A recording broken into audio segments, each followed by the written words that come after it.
صدر آصف علی زرداری اکثر ایسے کام کر جاتے ہیں جن سے اپنے تو کیا مخالفین بھی حیران ہو جاتے ہیں۔ آج بھی کچھ ایسا ہوا، جس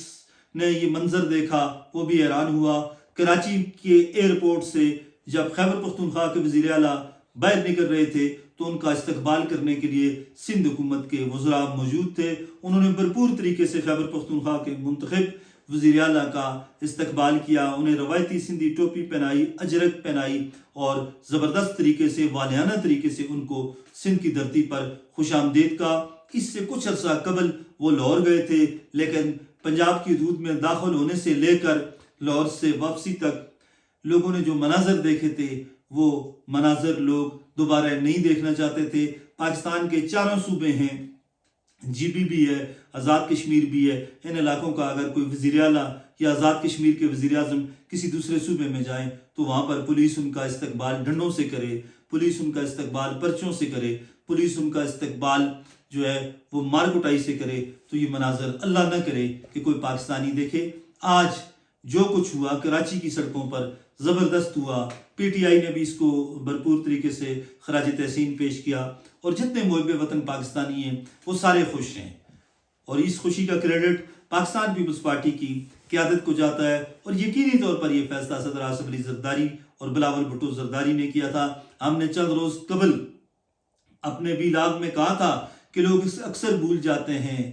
آصف علی زرداری اور بلاول بھٹو پر تنقید کرتے ہیں اور وہ لمحہ کسی کو یاد نہیں، اکثر وہ لمحات ہم بھول جاتے ہیں جب بے نظیر بھٹو کی شہادت کے بعد سندھ کو آگ لگی ہوئی تھی تو آصف علی زرداری وہ مرد حر تھے، مرد میدان تھے، جنہوں نے کہا تھا کہ پاکستان کھپے، اور ہم نے یہ بھی کہا تھا کہ لوگ یہ بھی بھول جاتے ہیں کہ بلاول سیاست میں نووارد ہے، وہ ناسمجھ ہے، لیکن لوگ بھول جاتے ہیں کہ وہ نواسہ کس کا ہے، ذوالفقار علی بھٹو کا، اور وہ بیٹا کس کا ہے، بے نظیر بھٹو کا۔ بے نظیر کی اولاد، بے نظیر کی تربیت میں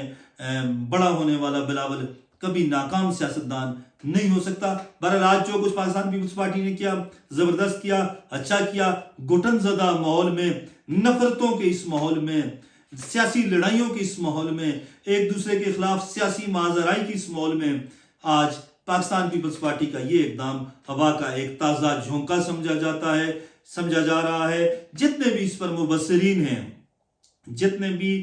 کرٹکس ہیں، جتنے بھی تجزیہ نگار ہیں، جتنے بھی سینئر صحافی ہیں، وہ سارے خوش ہیں، اور وہ یہ کہہ رہے ہیں، آج پورے پاکستان کا میڈیا یہ کہہ رہا ہے کہ اسی طرح کا اگر ماحول پیدا کیا جائے، اسی طرح کی فراخ دلی اگر پیدا کی جائے، اسی طرح کے اگر معاملات جو ہیں ان کو ڈیولپ کیا جائے تو پھر پاکستان میں سے یہ نفرت کی سیاست ختم ہو سکتی ہے۔ اس میں بہت سے لوگوں نے آج یہ بھی کہا کہ پاکستان تحریک انصاف جب اقتدار میں تھی تو یہ ماحول، یہ بیج اس نے بویا، یہ نفرتیں اس نے بوئی۔ امریکہ میں کھڑے ہو کر عمران خان نے کہا کہ میں وہاں جا کر اے سی بند کر دوں گا، میں یہ کر دوں گا، میں وہ کر دوں گا، اور گالم گلوچ کی سیاست عمران خان نے کی۔ لیکن ہم تو یہی کہتے ہیں کہ جو ہو گیا سو ہو گیا۔ پاکستان کی بہتری کے لیے، نئے پاکستان کے لیے، آنے والے ملک کی ترقی کے لیے، نئی نسل کی بقا کے لیے، نفرتیں ختم کرنے کے لیے، دشمن کے عزائم ناکام بنانے کے لیے،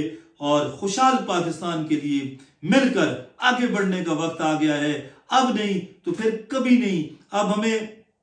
ایک دوسرے کے خلاف سڑکوں پر احتجاجی سیاست ہوتی ہے، پوری دنیا میں ہوتی ہے، لیکن جو احتجاجی سیاست یہاں ہو رہی ہے یہ کسی جگہ نہیں ہوتی۔ عمران خان کی بہنیں اڈیالہ جاتی ہیں، ملاقات نہیں ہوتی، اور پھر وہ ماضی کے حوالے دیے جاتے ہیں۔ گزشتہ 10-15 سالوں میں سے پاکستان کی سیاست میں نفرت زیادہ آئی ہے، اور وہ لمحہ بھی ہمیں یاد آیا جب بیگم کلثوم نواز لندن کے ایک اسپتال میں زندگی اور موت کی کشمکش میں تھی، اور پاکستان تحریک انصاف کا ایک کارکن وہاں چلا گیا یہ دیکھنے کے لیے کہ آیا یہ فراڈ تو نہیں کر رہے۔ یہ سیاسی یہ بنیادیں پی ٹی آئی نے ڈالی ہیں، لیکن اب وقت آ گیا ہے کہ ان چیزوں کو ختم کیا جائے، ایک نئے جوش کے ساتھ، ایک نئے جذبے کے ساتھ، ایک نئی امنگ کے ساتھ، ایک نئے ولولے کے ساتھ، نئے عزم کے ساتھ، عزم مصمم کے ساتھ آگے بڑھا جائے تاکہ یہ ملک ترقی کرے۔ بہرحال خراج تحسین کی مستحق ہے پاکستان پیپلز پارٹی، آصف علی زرداری، بلاول بھٹو۔ ہمارے چینل کو ضرور سبسکرائب کریں۔ خوش رہیں، آباد رہیں، اللہ حافظ۔